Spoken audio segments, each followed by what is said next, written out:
Assalamualaikum warahmatullahi wabarakatuh. Kami dari kelompok metodologi pengajaran bahasa Mandarin. Di sini kami akan mempresentasikan sebuah video pengajaran. Di sini saya Anissa Larasati Virginia berperan sebagai pengajar. Saya Vinati Rahmawati sebagai mahasiswa tingkat 1. Saya Nurpolisa sebagai mahasiswa tingkat 1. Selamat menyaksikan.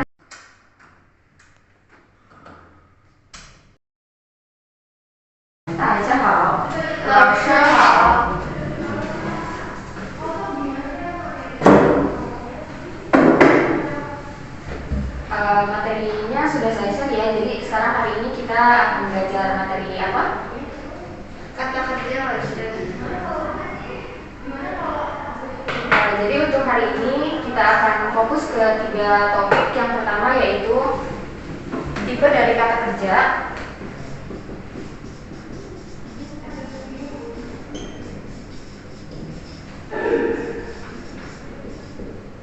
Yang kedua ada jenis dari kata kerja.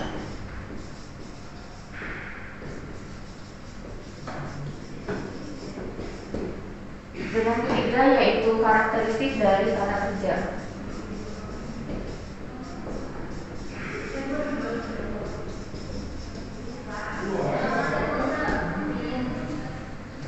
Oke, untuk tipe dari kata kerja silakan Tina baca.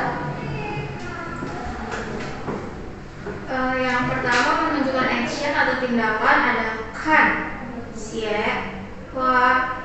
Menunjukkan perilaku ada pawei. Menunjukkan aktivitas atau kegiatan yang menggunakan perasaan ada ai, ka, xiang, xihuan. Menunjukkan hal yang mengalami perubahan atau peningkatan sheng, se. Menunjukkan ekspresi, pertimbangan, kepemilikan, keberadaan de shi, you, zai. Menunjukkan arah shang, xia, chu. Terima kasih Tina. Oke, untuk yang pertama yaitu kata kerja yang menunjukkan action atau tindakan. Di sini ada contohnya kan. Bisa dicontohkan kalimatnya yaitu Isong bisa mencontohkan kalimatnya? 是我看书。我看书。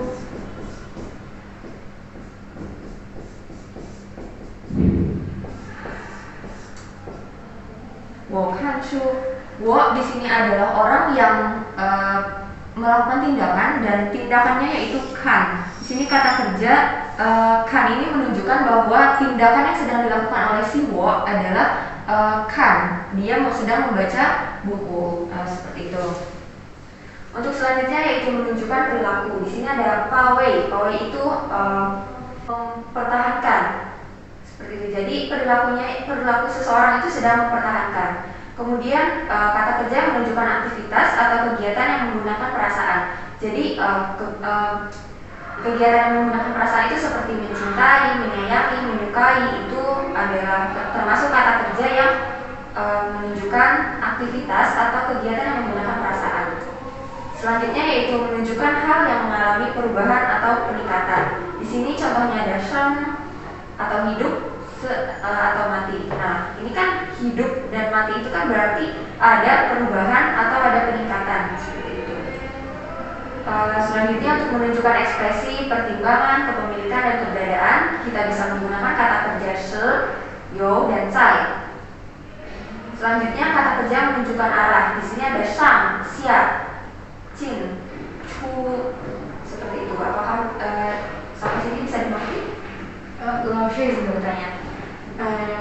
Kalau misalkan dalam kalimat kata kerja itu bisa berfungsi sebagai apa saja ya, Lalu?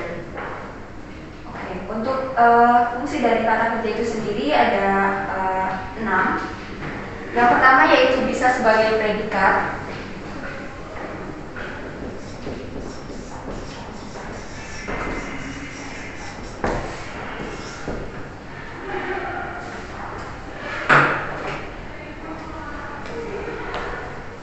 Yang kedua bisa berperan sebagai subjek.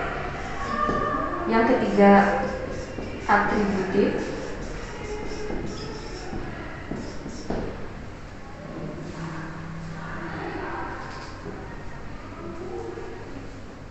Yang keempat objek. sebagai pelengkap, dan yang keenam sebagai adverbial adjunct.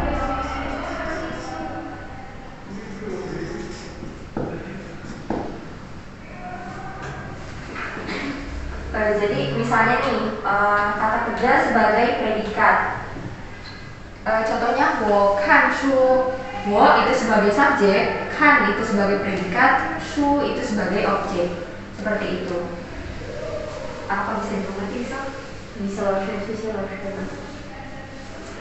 Untuk selanjutnya yaitu jenis-jenis dari kata kerja. Di sini ada dua jenis kata kerja dalam bahasa Mandarin, yaitu yang pertama transitive verb, yang kedua intransitive verb. Transitive verb adalah kata kerja yang dapat membawa objek, sedangkan intransitive verbs adalah kata kerja yang tidak dapat membawa objek. Transitive verbs itu bisa membawa satu objek dan bisa membawa dua objek. Contohnya bisa dibaca iso? Yang pertama verbs 写, 信, 字, 文章. Yang kedua ada 看, objeknya 电视, 电影, 朋友, 书. Yang ketiga 听, objeknya ada 音乐, 报告.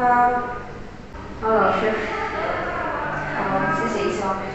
Nah, transitive verbs yang pertama itu verbs yang hanya boleh menggunakan satu objek. Contohnya ada 写信. 写信itu menulis surat. 写字 menulis karakter, 写文章 menulis artikel. Kemudian 看电视, 看电视, 看itu sebagai verbsnya dan 电视 itu sebagai objeknya. Di sini dari kalimat 我看书 verbsnya yang mana? 看 dan objeknya 书. Berarti 看 itu termasuk verbs yang jenisnya transitive verbs membawa satu objek. Bisa dimengerti? Bisa. Selanjutnya verbs yang boleh membawa dua objek.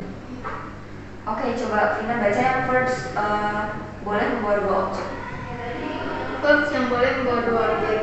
给 objeknya 我, 出, 叫 objeknya 朋友, 看疑 palsu objeknya 他们, 事情.谢谢Vina. Di contoh kalimat yang pertama yaitu 给我书.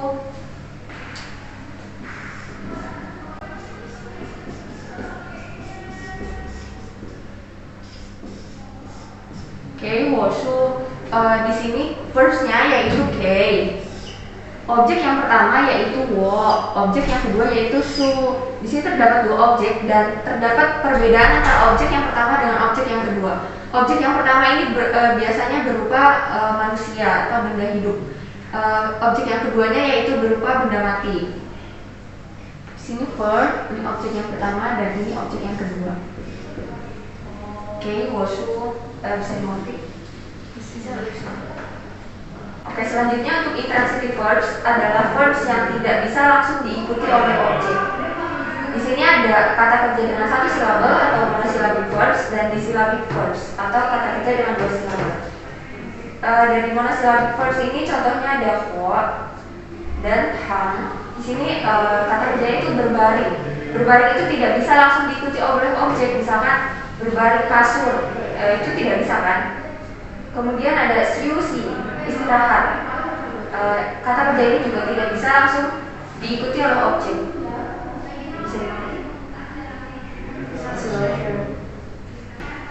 Untuk selanjutnya yaitu karakteristik kata kerja dalam bahasa Mandarin. Yang pertama tidak mengalami perubahan bentuk berdasarkan subjeknya. Jadi di sini kata kerja dalam bahasa Mandarin itu tidak seperti bahasa Inggris, yaitu dimana kalau misalkan nih subjeknya itu 我 dan woman, itu kata kerjanya tetap. Seperti contohnya 我卖书, saya menjual buku.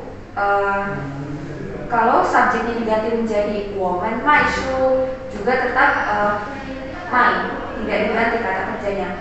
Kemudian kebanyakan verbs dapat diikuti oleh objek. Jadi seperti yang verbs transitive tadi, Selanjutnya di depan kata kerja dapat ditambahkan adverbs negasi ku atau menyo untuk menyatakan pengingkaran.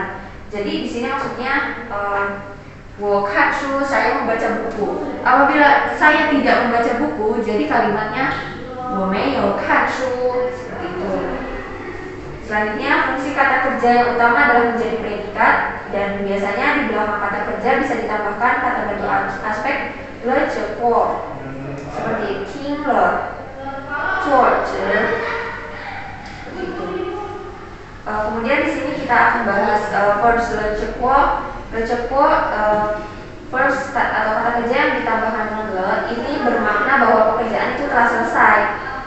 我看了一本书 atau 我看